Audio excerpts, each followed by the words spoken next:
Hey, everybody, it's Matt. This is Fantasy Football Almost Daily. Today, Trevor and I are going to dive into the NFL's conference championship games. It's our biggest and best Sunday of the year, and Fanball is certainly matching it with our biggest payout of the season in Fanball 5. I should say it with a deeper voice. Fanball 5. Wait, I think I have a thing that do that. Let's see. Hold on. Fanball 5. Oh, that didn't sound good. Anyway, it's $20 to play, $2,000 to first place. More importantly, you get to have your name on this prestigious list of winners. Fanball 1 was won by the Reverend, the underscore Reverend, by the way. Fanball 2, Scotty DX17. Everybody remembers him. Fanball 3, at DOA. That sounds ominous. And Fanball 4, Lycanthrope. I think that's how I'm saying it. I think I said it right. Go grab your spot in Fanball 5 today. It's sold out well ahead of kickoff last year. It's already over 35% full right now on Thursday. If you're new to Fanball and you use promo code ALMOST when you make a deposit to Fanball, we'll match your deposit up to $20 just for being a fan of this show. That's like a buy one, get one free entry to Fanball 5. Promo code ALMOST. And a quick shout out to our listeners. If you've subscribed to this show, thank you so much. If you've given us a great rating or review, that's awesome. It's amazing. We thank you for that as well. If you've done neither of those, there's never been a better time than right now to do that. All right, let's talk some NFL playoff fantasy with Trevor. But first, Tate's music. From the Sports Hub Games Network. This is Fantasy Football Almost Daily with your host, Matt Harrison.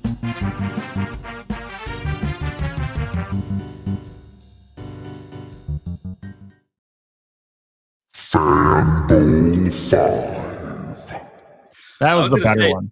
I think your non-modulated one was actually excellent. I kind of thought we could have just sent Fanball 5. I was trying to do my NFL Films voice right there.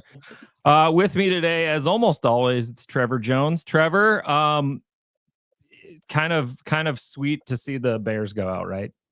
Yeah, thank God, man. We were texting a little bit about it on Sunday night, and yeah, I was like, are they really going to pull another one out of their butt here? Like, unreal. They almost did. Today we're going to go into a deep dive into both games, but we're going to do it a little differently today. Since there's just 4 teams left, we're going to go through kind of a bit of a ranking of our top players at each of the positions, then talk about how we got there.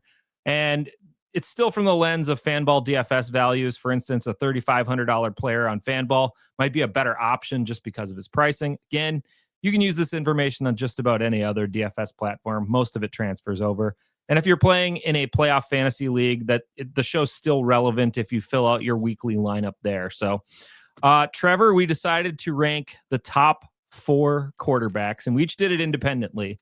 So we'll see how we match up here. I'll go first. My quarterback rankings are number 1, Drake May. Number 2, Matthew Stafford. Number 3, Sam Darnold. And number 4, the other guy. Great minds think alike. Yep. Yeah, it's exactly my 4 as well. All right. Well, let's talk Drake May first. Why do you like him this week? Yeah. Obviously, they've had a couple of comfortable wins in the playoffs so far, but Drake May has not really been great as a real-life quarterback. Fumbled 6 times, lost 3, has a pick in each game. But for fantasy, he's been excellent still, clearing 20 Fanball points in both playoff games. In fact, the only game in his last 7 and he didn't clear that 20-point mark was the Week 18 beatdown the Pats applied to Miami, in which Josh Dobbs took some snaps.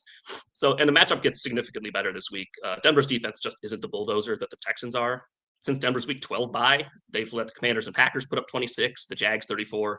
Obviously, we just saw the Bills with 0 receiving talent drop 30 last week. And then you had some good stats, Matt, on Drake May and Josh Allen against common opponents this year. A couple of good examples, because obviously big, strong, run fast, throw far quarterbacks, right? Mm-hmm. So against Baltimore, Drake May had over 400 total yards, 2 touchdowns. Josh Allen, over 400 total yards and 2 touchdowns. Tampa, the same. We got Drake May for 283 total yards and 2 touchdowns. Josh Allen cleared 350 with 6 touchdowns. And then obviously Josh just dropped the 349 and 3 on Denver. May's rushing upside gives him the nod over Stafford for me at quarterback 1. It's close, but I just think the rushing upside's that's kind of That's kind of where I got to. And I'll talk about Matthew Stafford. The last time he was in Seattle was the 1-point loss in week 16 for the Rams. And that was the one, if you remember, the weird 2-point conversion that was like just picked up by, I think it was Charbonnet who just picked it up and was like, oh, here's a ball. They counted it as a 2-point conversion. Wild stuff. In that meeting, Stafford threw for 457 yards and 3 touchdowns. He also threw 2 touchdown passes in the earlier meeting this season.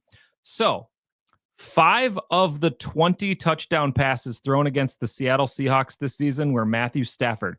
That's 25% of the touchdown passes in just 2 games, 11% of the games. He's the one quarterback left in these playoffs that I think can actually surgically pick apart the Seattle defense. There's nobody else who can do it like this. I think last week, the weather was a big factor for Stafford in Chicago. It was blowing wind. It was really snowy and gross.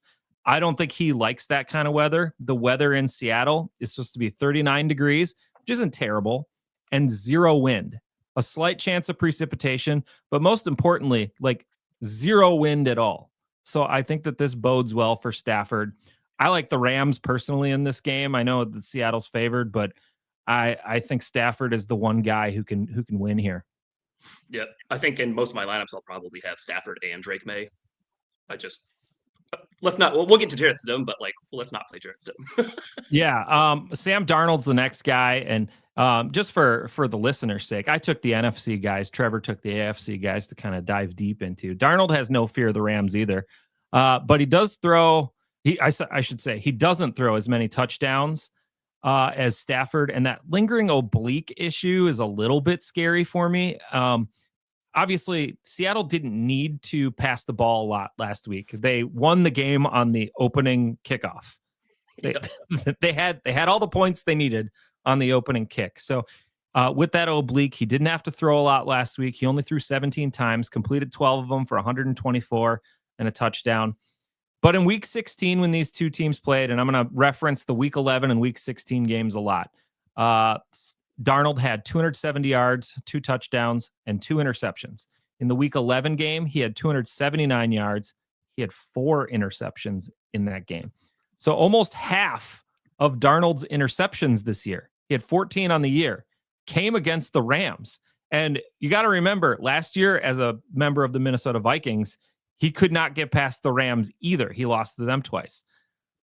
The Rams picked off Caleb 3 times last week, Bryce once the week before. Stafford probably needs to win the game for the Rams. Darnold probably isn't the reason the Seahawks have to win the game. Like, Darnold won't be the guy who's leading them above and beyond everybody else. I think it's the defense. I think it might be the running game, but I don't think they're going to ask crazy too much from Darnold in this one.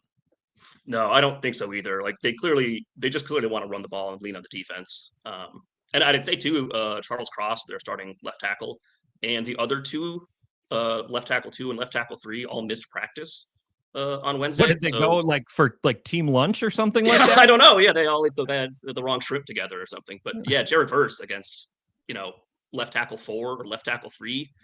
That's pretty scary, especially if Darnold's not 100%. And he hasn't really been moving a lot this year. He ran the ball a lot more last year with the Vikings. This year, he's not been asked to. They haven't needed him to, really.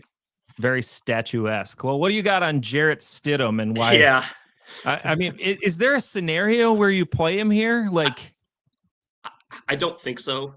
If we had one more super expensive player, if it wasn't just Puka and JSN, if we had another 78 or somebody, 7,500 to play, maybe you could get down to Stidham, but I'll kind of run through what we got here. In his 2 preseason games this year, which is the most recent data points we have for him as an NFL player, it was okay. Went 30 of 38 for 376 yards and 4 touchdowns. His last regular season starts, week 17 and 18 in 2023. He had 224 and 1 touchdown, 272 and 1 touchdown. So yeah, he's not a runner. There's not really a ceiling here. The over-under on this game is 4 points lower than the NFC Championship. Carlton Davis is the Patriots starting corner. He needs to clear concussion protocol to play this week, so monitor that potentially. Yeah, New England's held opponents to 10, 10, 3, and 16 in their last 4 games. I don't know that Jarrett Stidham's going to be the one to break the 20-point streak there on the Patriots. I mean, it is the Jared Stidham revenge game, though. So we got that from 7 years ago or whatever when he got drafted. All right. Well, I think that's all fair. I'm glad we're kind of in lockstep on the quarterbacks. Let's go to the running back position. We did top 6 in the running back position. And to me, actually, I got to number 5 and I was like, I think I'm done. I think was pretty close there on really that is too. a top 5 and then 6 is whatever. So here's what I got. I got Ken Walker at 6,500 as my number 1. Kyron Williams at 6,800 as my number 2. Ramondre at 6,100 as my 3rd. RJ Harvey next at 6,300. Then Travion Henderson at 5,700. I gave Blake Corum the number 6 spot, but I'm very upset with him at 4,700. Yeah, I wrote down, I have the exact same 6 in the exact same order. And I wrote down, Wow. I think the top 4 backs are their own tier. Henderson's kind of his own tier. And then everybody else, including Blake Corum. Yeah, I think so too. I was a pretty big tier below on RJ Harvey just because I think he's more in the Travion Henderson tier than he is in the top 4 backs. When I started doing my research too, I was a little surprised by how low I was on RJ Harvey, considering what I thought. Well, and how little usage he got last week too. I mean, all right, we'll start at the top since we have the same rankings. I got Kenneth Walker, and I didn't think I was going to get here and have Kenneth Walker as my top running back going into conference championship week, but Zach Charbonnet tore his ACL last week, and Walker finally got the red zone touches because of it and ended up scoring 3 times. 19 for 116 and 3 on the ground, added 3 catches for 29 yards through the air.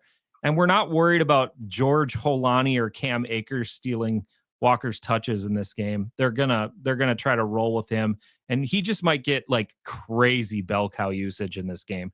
It might be 25 touches or more. Swift took 19 carries last week against the Rams. Defense had 76 yards. Hubbard scored twice the week before against the Rams. He only managed 59 combo yards on 15 touches.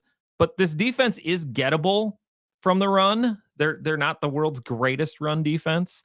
And like you said, they're probably going to try to run the ball and play good D. If they can do that as long as possible, it's a big Walker game. Yeah.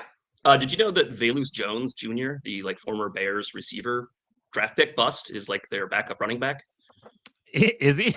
I think. Well, Holani's coming off IR, and Cam Akers is there, but receiver and stuff like that. But yeah, I was just like, hey, good for him being in the league still, I guess.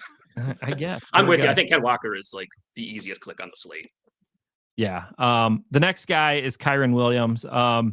Using Corum down the stretch in the season, that was all to get Kyron to this spot where they can have him be the bell cow. He was the guy last week, 21 carries, 87 yards and 2 scores on the ground. He had 5 targets, 4 catches, 30 yards through the air. That's 26 opportunities last week against Chicago to 6 for Corum. So it's Kyron's backfield. In week 16, he had 23 carries, 70 yards, caught 3 of 6 targets for another 15 through the air, 96 combo yards and a score on only 13 touches in the first meeting. Now, McCaffrey was held in check last week by Seattle, and some could point to that quickly. But that was about all the Niners had. Kittle was gone. Ton just got hurt in that game. They were down to like 4th and 5th string tight ends. They couldn't throw anything to the wide receiver.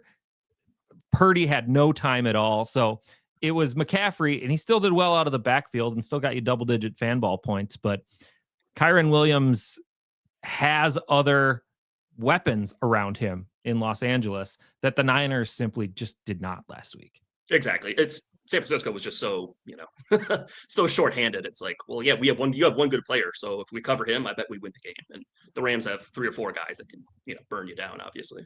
Yeah, it makes defense much simpler when you only have to account for basically one dude. How about the AFC backs that we need to talk about? Ramondre. Yep, so I've got Ramondre 3rd as well. He's out-touched Travion 33-23 in the playoffs so far. He's the clear lead back in the pass game as well. 4 targets to Henderson's 1.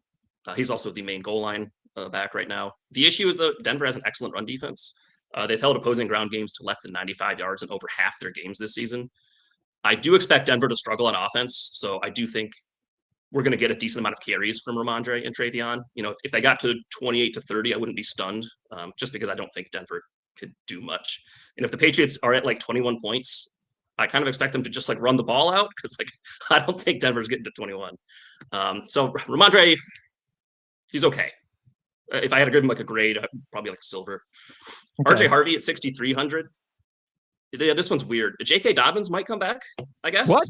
I didn't know Yeah, that. he's practicing. So I don't know. That would be huge, I think. I guess if Dobbins for comes RJ back, he slips into the number 6 spot on the rankings, right? Ahead of Corum. Maybe. You'd have to think if Dobbins is good enough to play, they're probably going to give him touches. It's tough because he is 3,500 because I just assumed he was, out for the year. Yeah, he's coming off that foot injury that's kept him out since week 10. If Dobbins does play, I think it only hurts Harvey's outlook. Harvey's not been an efficient runner this year, just 3.7 yards per carry. So even if Dobbins steals like 3 to 5 carries that Harvey would have had, that's kind of enough to scare me away from using him. New England's allowed just 10 touchdowns to running backs all season. Harvey did run a season-high 29 routes last week. The Pats have allowed over 80 running back catches this year. So, maybe there's your angle of attack. But even then, there was some more Jaleel McLaughlin involved than I kind of expected. I don't really like RJ Harvey at all this week. And I know there's only 3 or 4 running backs that kind of matter. So you might have to just kind of bite the bullet and play. Would you even take Travion over RJ Harvey at 5,700? Maybe you're convincing me to switch around my rankings and have Travion 4 and RJ 5. Because I think there's a scenario where Travion busts off like a 50-yard touchdown run. Like RJ Harvey isn't that kind of, doesn't have the same explosiveness, I would say. Yeah. So all right, well then we'll go to Travion here. As we're going through it, I'm thinking maybe we should switch Travion and RJ. Okay. But we'll see here. I kind of have Travion as just a GPP play only due to being low owned and overpriced, frankly. His explosive ability keeps him live, even if he's only going to get 7 to 10 touches. However, Denver's been excellent against explosives in the ground game this year. Only 3 running back touchdowns of 30 yards all season.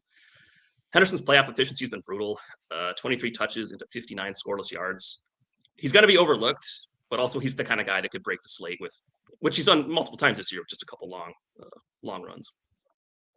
Yeah, I get that totally.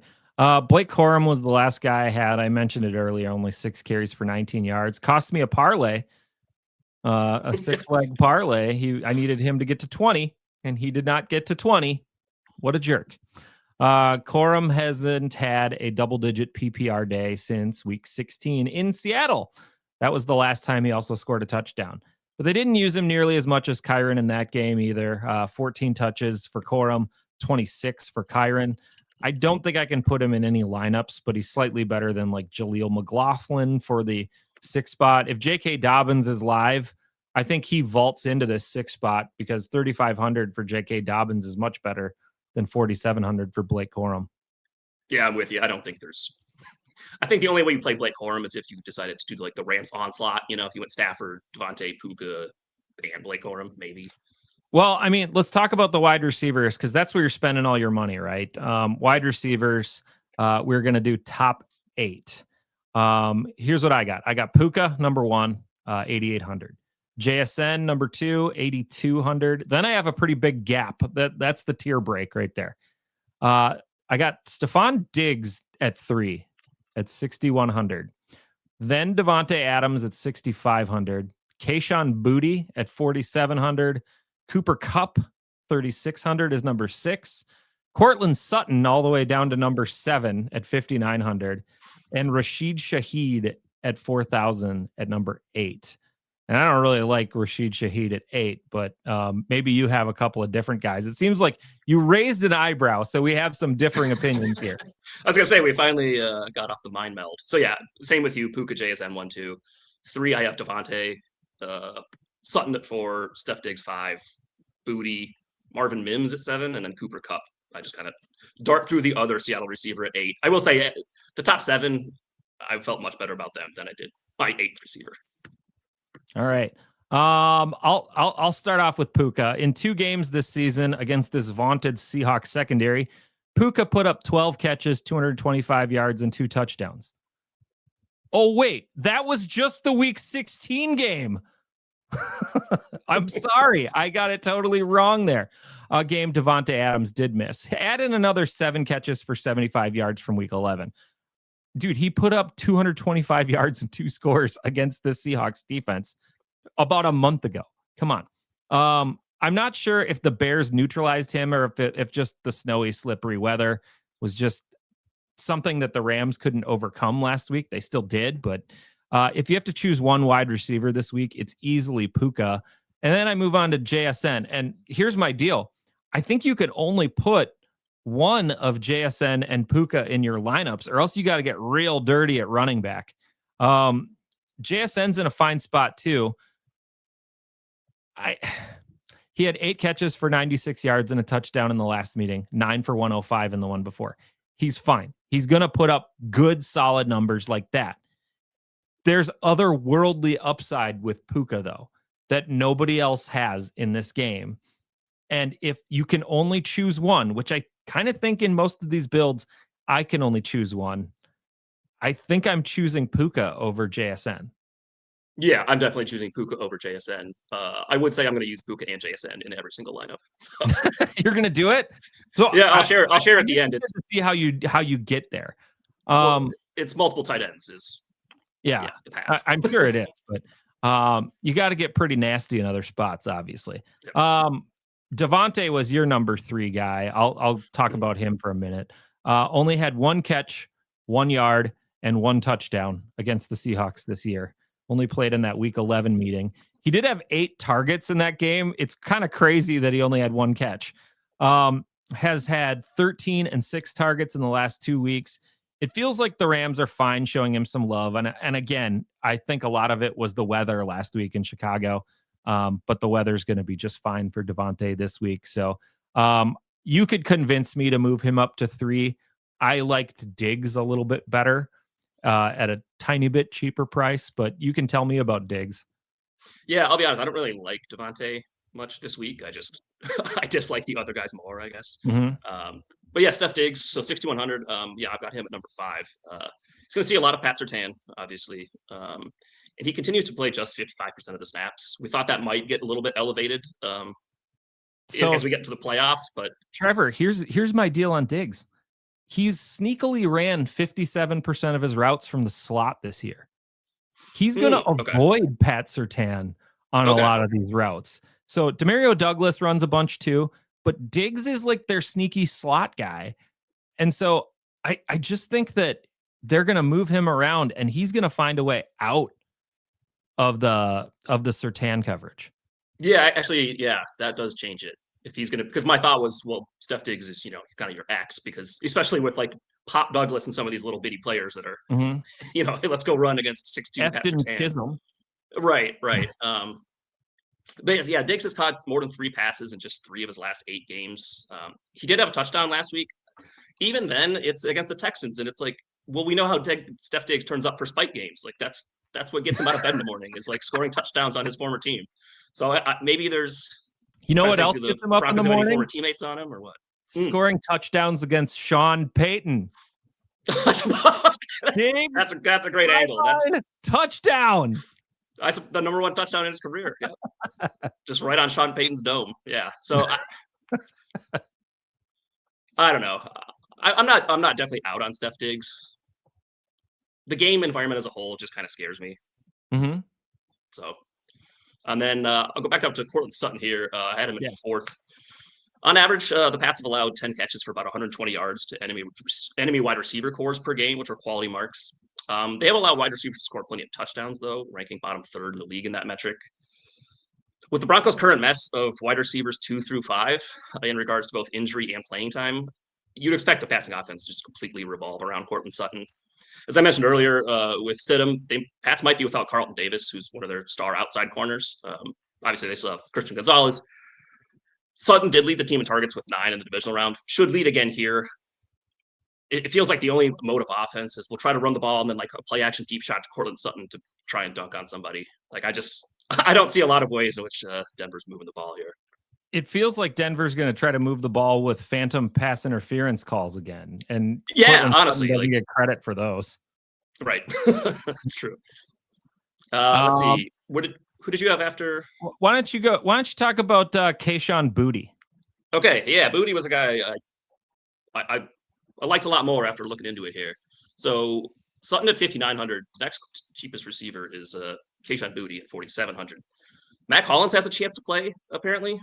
And I know that they love playing Mac Hollins, but I think Kayshon Boutte's been too good to keep off of the field, really. Mm-hmm. He played 83% of the snaps against Houston, turned in 375 and 1. Obviously, that crazy touchdown catch. You'd expect Boutte should see a decent amount of Riley Moss, the Broncos' number 2 corner, who's the most targeted DB of the league. In my current lineup build, I've got enough for Hunter Henry at 5K, but the Boutte is tempting me. So we'll see. I think he's probably got a higher upside. The Boutte is calling me. If Mac Hollins is active, though, I don't think he could play Kayshon. Okay. My number 6 guy was Cooper Kupp. I think you had him down at number 8. He's been here before.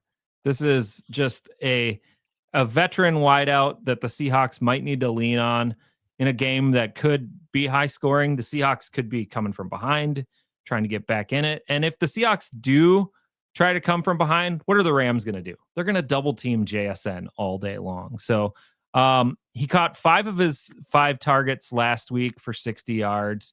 There's the revenge game angle. He was obviously in Los Angeles last year. He's a former Super Bowl MVP. I mean, all the things add up that this should be a game that he squares up for and he's ready. Do you like him or Rashid Shaheed straight up? Oh, Kupp by a lot.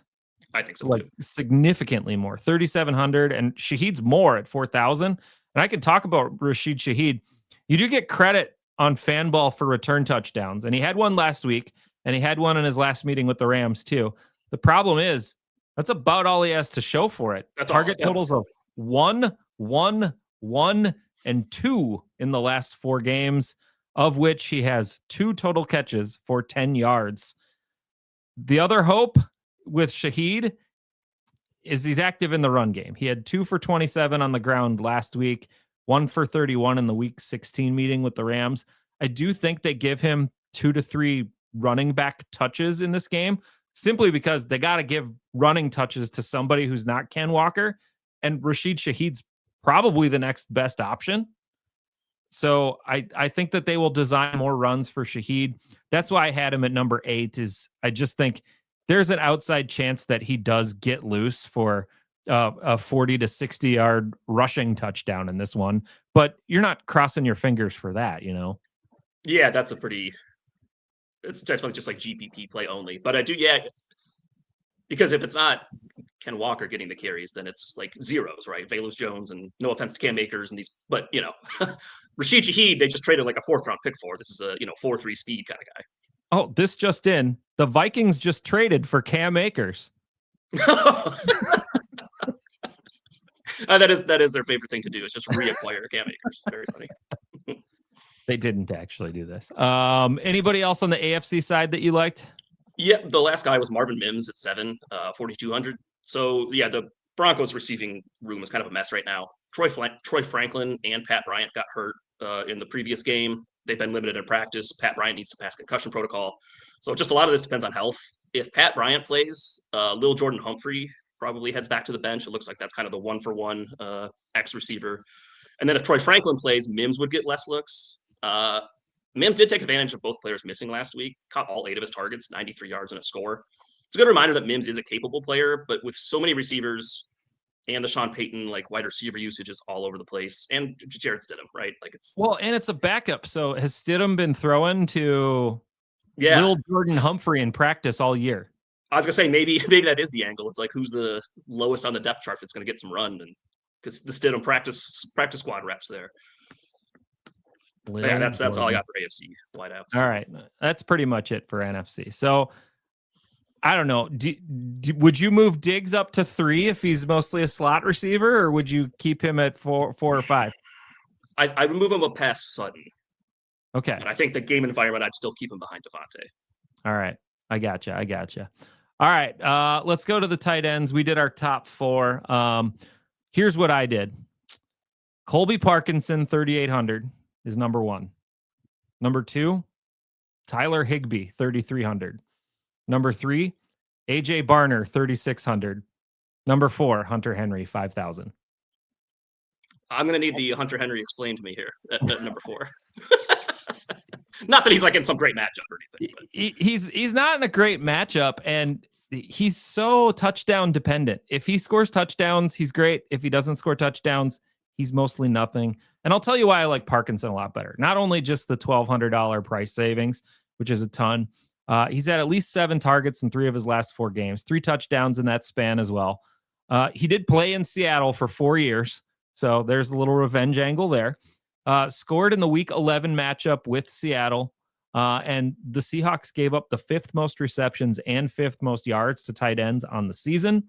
And that's why I had Higbee as number 2, because he's even cheaper. If you want to get JSN and Puka in a lineup, you can get, Higbee and Parkinson in there together. Higbee got hurt in the Week 11 matchup against Seattle. He only had 1 catch in that game. He got hurt. And then he had 2 catches for 45 yards in the playoff game against Carolina, 1 catch for 27 yards at Chicago. So he's getting like more than 20 yards per catch right now. He comes up with big catches, and they do focus on him in red zone areas as well. In his Week 18 matchup, he got 5 for 91 on a score. So I think that Higbee's in kind of a really, really sneaky spot here. It wouldn't surprise me if both Parkinson and Higbee scored in this game, just because they're going to be hammering Adams and Puka on the outsides. The seam might be open for these guys to go down the middle. Yeah. I do like Parkinson and Higbee. I had Hunter Henry 1, Parkinson 2, Higbee 3, and then AJ Barner 4, mostly because I had to pick somebody to put it for. I'm with you on Parkinson. And though the Rams have like 4 tight ends that all play a decent amount, Parkinson is the like locked in. He's getting 70%, 80% of the snaps every week. So I do have Hunter Henry at 1. I think just raw points. Yeah, I think raw points, I like him better than Parkinson, but price adjusted, I like Parkinson better. If there is a weakness on the Denver defense, it has been their tight end coverage. In their 7 games since the bye, the Broncos have given up Zach Ertz 106 yards, Bowers 46-1, Luke Musgrave 50 yards, Brenton Strange 40 and a touchdown, Dalton Kincaid just last week 83-1.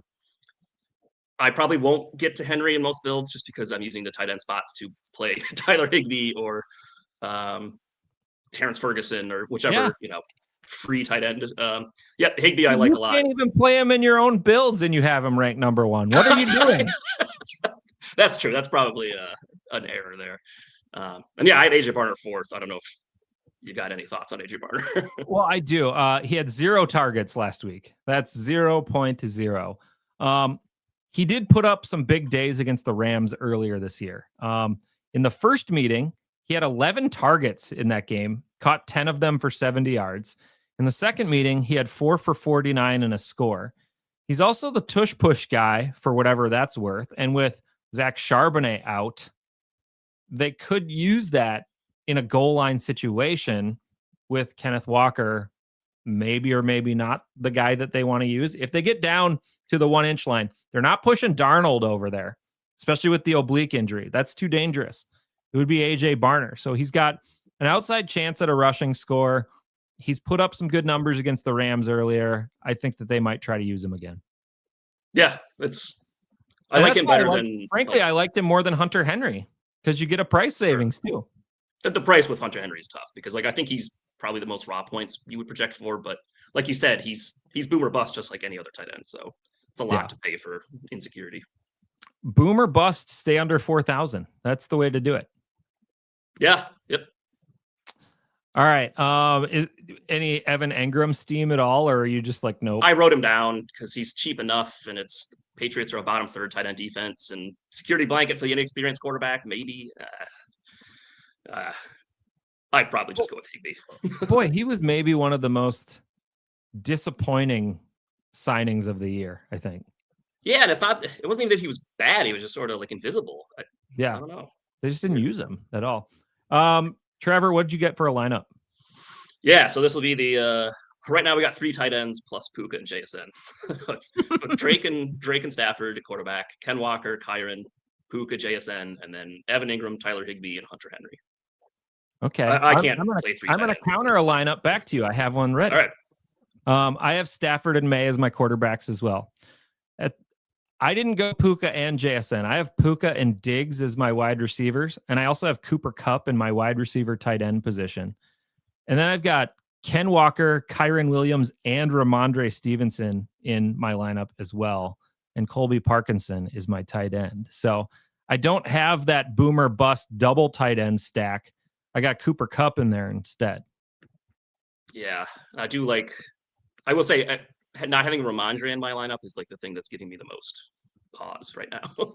I mean, it's a choice between having Ramondre and a slightly better guy, or JSN and a tight end.